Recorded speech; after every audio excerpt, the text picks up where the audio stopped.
কষ্ট হয়নি তো? মা বলে কষ্ট হবে না, এরকম হাত তুললে কষ্ট হয় না, আর চিৎকার করে হরিনাম করলে কষ্ট হয় না। ছেলেটা তখন বলে মা ঝগড়া করলে কষ্ট হয় না। আমার মা হয়েছে, তোমার মা হওয়ার কোনো যোগ্যতাই নাই। কষ্ট তো সেটা নয় যে আজকে করলে কালকে পাবে, আজকে চাষ করলে কালকে ফসল পাবে, আজকে সত্য বললে কালকে মানুষ বিশ্বাস করবে, বিশ্বাসে মিলয় বস্তু। মানুষের কাছে বিশ্বাসী হয়ে উঠলে মানুষ যা দেবে তুমি নিয়ে শেষ করতে পারবে। এই জন্য এই বস্তুটাকে ধরার চেষ্টা করো, সত্য মেব জয়তে। এই যে টাকা পয়সা আপনারা ব্যবহার করেন, ও টাকাতেই লেখা আছে সত্য মে জয়তে। রোজগার করো, সৎ পথে করো, জীবন যাপন করো, সৎ পথে করো। আজ নয় কাল তুমি রাজ মুকুট পরবে। দুর্যোধনের মতো লুটে পুটে নিও না, অধিকার ছাড়িয়ে যেও না। নিজের যেটুকু আছে তার মধ্যে সন্তুষ্ট থাকো। পরের ধন কেড়ে নিলে তোমারটাও থাকবে না। যেরকম জল দিয়ে জল বের করতে হয়, ঠিক সেরকম অর্থ আসবে, চুরি করা ধন, লুটে করা ধন, সে আবার ধন নিয়ে চলে যাবে। এই জন্য সাবধান, যেটুকু পেয়েছো ওতে সন্তুষ্ট থাকো, সত্য পথে থাকো। যদি পথেও নামতে হয় তাহলেও মিথ্যে বলো না, একদিন রাজমুকুট তুমিই পড়বে। তারই নাম হচ্ছে সত্যমেব জয়তে। যথা ধর্ম, মানব ধর্মটাকে হারিও না। ওটাই আবার তুমি মানব সত্তায় বশীভূত হবে, মিলিত হবে। পশুত্ব আনলে, পশুত্ব প্রবৃত্তি আনলে তুমি পশুত্বে চলে যাবে, পশুর দেহ প্রাপ্ত। হ্যাঁ, ভক্তমন্ডলী মায়েরা ভাববে, গতকালও আমি কালী পুজোর প্যান্ডেলে ছিলাম। বললেন শ্যাম সুন্দর প্রভু, আমাদের এখানে কালী পূজাতে পাঁঠা বলি দেওয়া হয়, আর এটা দেখার জন্য আনন্দে বাড়ি বাড়ি আত্মীয় ভরে যায়। আরে এটা যদি আগে জানতাম হয়তো কীর্তনে আসতাম কিনা দেখতাম। তাহলে সব পাঁঠা খাওয়ালো, কীর্তন কারা শুনবে রে? পাঁঠা। পাঁঠা কারা খায়? যারা পাঁঠা। বলে মা খায়, তাহলে মা কি পাঁঠা? হতভাগা মা কোনোদিন খায় না। মায়ের দুই পাশে কারা দাঁড়িয়ে আছে বলতো? আপনার কালী ঠাকুর দেখেন না? দেখেন না? মায়ের যে দুই পাশে আছে কি সুন্দরী সুন্দরী দুটো মেয়ে দাঁড়িয়ে আছে না?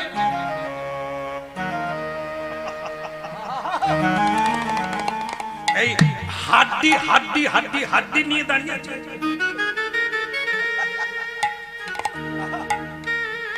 ওই দেখ, মা কি রক্ত খায় রে? মা খায় না। মা যদি খেত তাহলে তো মা রাক্ষসী হয়ে যেত, মায়ের পুজো কেউ করতো না, মা নামে কলঙ্ক হয়ে যেত। ওই তো খাচ্ছে কারা?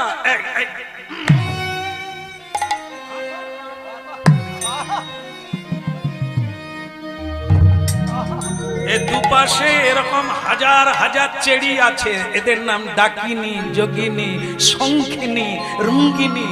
এরা ভূষুণ্ডি, এদেরকে দেয়, রাক্ষসীদের কেটে খাইয়ে দেয়। কাদেরকে কাটে?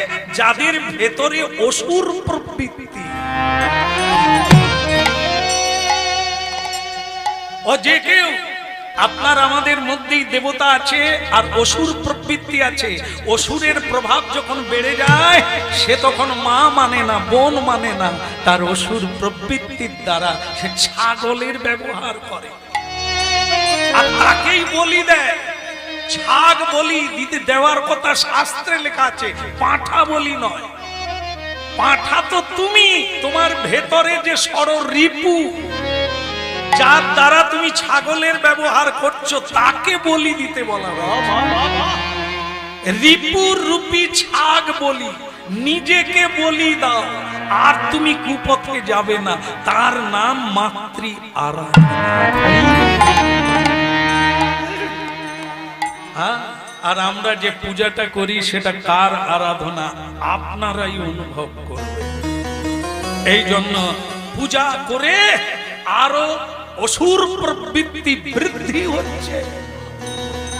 এমন বক্স বাজানো হচ্ছে, বৃদ্ধরা ঘর ছেড়ে আত্মীয় বাড়ি পালিয়ে যাচ্ছে। মাতৃ আরাধনা করছে। খড়ের প্রতিমা পুজিস রে তোরা, মাকে তো তোরা পুজিস। খড়ের প্রতিমা, দেখেন প্যান্ডেলে প্যান্ডেলে এই গান চলছে। এখন তার সঙ্গে আবার ডিজে যোগ করে দিয়ে,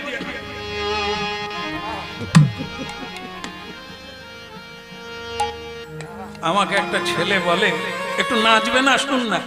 কি রে, পা ভেঙে ফেলবো যে? বলে আপনাদের জমানায় কিচ্ছু হবে না, আপনারা নতুন কিছু কীর্তন গাইতে পারেননি, খালি কৃষ্ণ খালি গৌরাঙ্গ। তোর কথাটা ভেবে দেখার মতো রে, দারুণ বলেছিস। কালকে তুই বাড়ি গিয়ে মাকে আর মা ডাকিস নি, একটা নতুন ডাক দে। হয় নাকি মাকে মা বলবো নি? এতদিন আমাদের কৃষ্ণকে কৃষ্ণ বলে আসছি, তাকে বদল করে দেবো, নতুন কিছু বলবো? তুই তাহলে মায়ের নামটা বদল করে দে। খাসনি রে, ওই মোদিরা খাসনি, মা ভুলে গেল। খড়ের প্রতিমা পুজিস রে তোরা, মাকে তো তোরা পুজিস নে। প্রতিমার মাঝে প্রতিমা বিরাজে, এই প্রতিমা প্রতিটি, এই যত মা বসে আছেন এখানে, প্রতিমার মাঝে প্রতিমা বিরাজে। হায় রে অন্ধ চিনিস নে, মাকে তো তোরা পুজিস নে। বাবা, মা ঝিগিরি করে লোকের বাড়িতে, যা পায় ছেলেকে এনে খাওয়ায়, ছেলে মেয়ে। এরা একটা ডাং নিয়ে সড়পে গিয়ে দাঁড়ায়, চাঁদা আদায় করে খড়ের প্রতিমাকে পুজো করে, গর্ভধারিণী মাকে প্রণাম করে। খড়ের প্রতিমা পুজিস রে তোরা, মাকে তো তোরা পুজিস। বছর বছর মাতৃ পূজা করে যাস অভিনয়, ভীরু সন্তানে হেরি লজ্জায়, মাও যে পাষাণময়। মাকে তো তোরা পুজিস, খড়ের প্রতিমা পুজিস রে তোরা। বাবু, গান নয়, জ্ঞান। বিবেকানন্দ করে দেখিয়ে দিয়েছে। বেলুর মঠে যেদিন মা দুর্গা অষ্টমী, একটা আলতা পেড়ে শাড়ি আর কয়েকটা ফুল এনে, মা শারদা তখন অনেক বৃদ্ধ হয়ে গেছে, পা মিলে বসে আছে। বিবেকানন্দজি এসে প্রণাম করলেন, মা কেমন আছে? মা শারদা দেবী বললেন, নরেন, অঞ্জলি শুরু হয়ে গেল, তুই যাবি না? মায়ের অঞ্জলি দে, সব লোক চলে গেল, আশ্রমের সকলে চলে গেল, তুই যাবি না? এসে গেছি, আমি তো জ্যান্ত মায়ের কাছে এসে গেছি। ওই মা কথা বলতে পারে না, তুমি তো কথা বলতে পারো। ঘরের প্রতিমা আমার মাথায় হাত দিয়ে আশীর্বাদ করবে না, কিন্তু তুমি পাবে। তাও মা, আমি বিশ্বকে জয় করে আসি। ওই শাড়ি, ওই ফুল মা শারদা জননীর চরণে দিয়ে দিলে। তুমি আমার মা, বাবা কি শিক্ষা দিলে। মেদিনীপুরের বিদ্যাসাগর মায়ের আহ্বানে চাকরি ছেড়ে দিয়ে বর্ষার রাত্রে নদী পার হয়ে মায়ের কাছে এলে।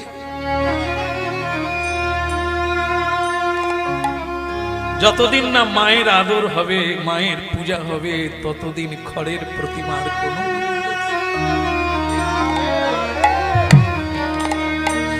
এখন একটা জিনিস লক্ষ্য করবেন, উন্নতি কত হচ্ছে। আহ্বানের চাইতে বিসর্জনের মজা বেশি হচ্ছে না। পূজায় ঘটা নাই, পূজার সময় কেউ নেই, বিসর্জনের সময় লোক ধরে না। কি আনন্দ! মানুষ বেঁচে থাকলে কেউ আসে না, মানুষ যখন মরে যায় মদ খাওয়ার জন্য দলে দলে লোক জুটে যায়। দেখুন কি দিন এসে গেছে, মরলে মানুষ আনন্দ পায়, আমরা সেই জায়গায় দাঁড়িয়ে আছি।